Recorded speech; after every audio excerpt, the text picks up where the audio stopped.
ہماری قوم کے بڑے مفسر انہوں نے اپنا واقعہ بیان کیا جب ان سے کسی نے پوچھا کہ ذرا یہ بتائیں کہ آپ تو بہت بڑے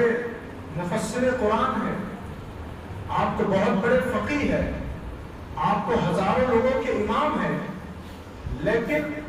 اس عمر کے اخیر حصے میں آ کر کے آپ کی ایک ٹانگ کیوں ٹوٹ گئی؟ آپ کی ایک ٹانگ نے کام کرنا کیوں بند کر دیا؟ آپ کا پیر وہ کام کرنے سے قاصر کیوں ہو گیا؟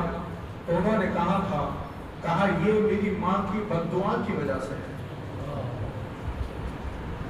کون؟ امت کا فقیہ، امت کا امام اور مفسر قرآن وہ ہے، لیکن کہا کہ یہ میری ماں کی بد دعا کی وجہ سے ہے۔ کہا بتائے تو صحیح، آخر آپ کو تو اللہ نے اتنے مقامات عطا فرمائے، لیکن پھر بھی وہ تمہاری ماں کی بد دعا تمہارے حق میں کیسے قبول ہو گئی؟ اور کہا یہ پورا واقعہ کیا ہے؟ تو اس بزرگ نے اپنا واقعہ یہ بیان کیا کہ ایسے ہوتا تھا کہ جب ہم بچے تھے، بچپن میں تھے، تو ہم اپنے بچپنوں میں چڑیا سے کھیلا کرتے تھے، ہم اپنے بچپنوں کے اندر جانور اور پرندوں سے کھیلا کرتے تھے، اور ہوتا یہ تھا ہم جنگل میں جا کر کی چڑیا یا کوئی پرندہ پکڑ کر لاتے اور اس کے پیر کے اندر داغا ڈال دیا کرتے، اس کے پیر میں داغا باندھ دیا کرتے اور پھر اس کو اڑایا کرتے تھے۔ جب وہ پرندہ ہوا میں اڑ جاتا تو وہ داغے کو، وہ رسی کو کھینچ کر کے ہم اس کو زمین پر لا لیا کرتے تھے، اور یہی ہمارے زمانے کے اندر بچے اکثر کھیلا کرتے تھے۔ کہا پھر کیا ہوا؟ کہا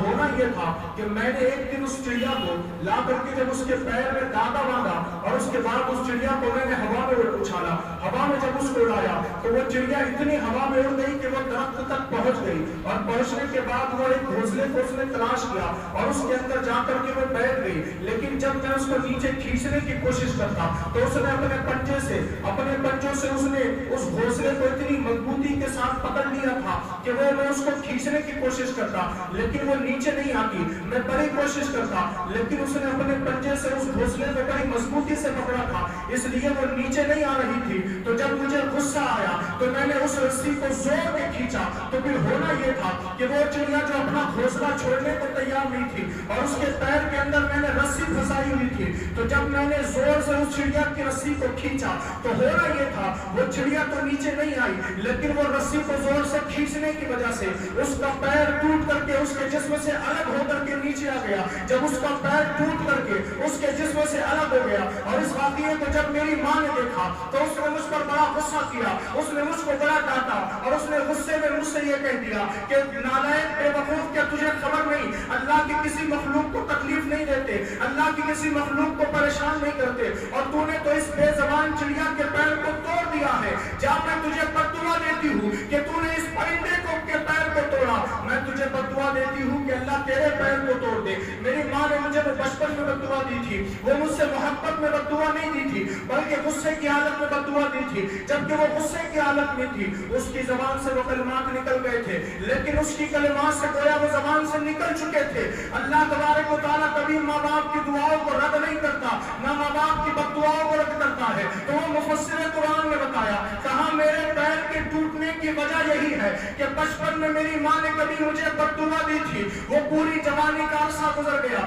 لیکن اس کی بد دعا قبول تو نہ ہوئی، لیکن جب میں بڑھاپے کی دہلیز پر پہنچا تب اس کی بد دعا قبول ہوئی، اللہ نے اس کی بد دعا کے اثرات کو ظاہر کر دیے۔ اور آج میرا حال یہ دیکھے، میرے پیر کو کوئی زخم نہیں آیا، نہ میں کسی جنگ میں میرے پیر کو زخم لگا ہے۔ اللہ اکبر کا پھر یہ کیسے ہوا؟ کہاں میں رات میں سویا تھا لیکن جب صبح اٹھا تو میرا یہ پیر کام کرنا بند کر دیا۔ میں نے اللہ کی بارگاہ میں بڑی توبہ کی، اللہ کی بارگاہ میں رو رو کر دعا کی، کہا مولا یہ کیسے ہو گیا؟ کہا یہ ہونے کی وجہ کیا ہے؟ اللہ نے خواب میں میرے ذہن میں یہ بات ڈالی، کہا مفسر یاد کر اس وقت کو کہ جب تم میری مخلوق کے ایک چڑیا کو اس کے پیر کو کھینچ کر کے توڑنے کی کوشش کر رہا تھا، کہا تو نے وہ توڑا تھا اور تیری ماں نے تیرے لیے بد دعا کے الفاظ کہے تھے، حالانکہ اس نے غصے میں کہے تھے، لیکن پھر بھی ماں کی دعا ہم رد نہیں کرتے، نہ ماں کی بد دعا کو رد کرتے ہیں۔ اللہ اکبر، آپ دیکھیں تو صحیح، وہ مفسر 60 سال کی عمر میں پہنچنے کے باوجود بھی اس کو اپنی ماں کی بد دعا ایسے لگی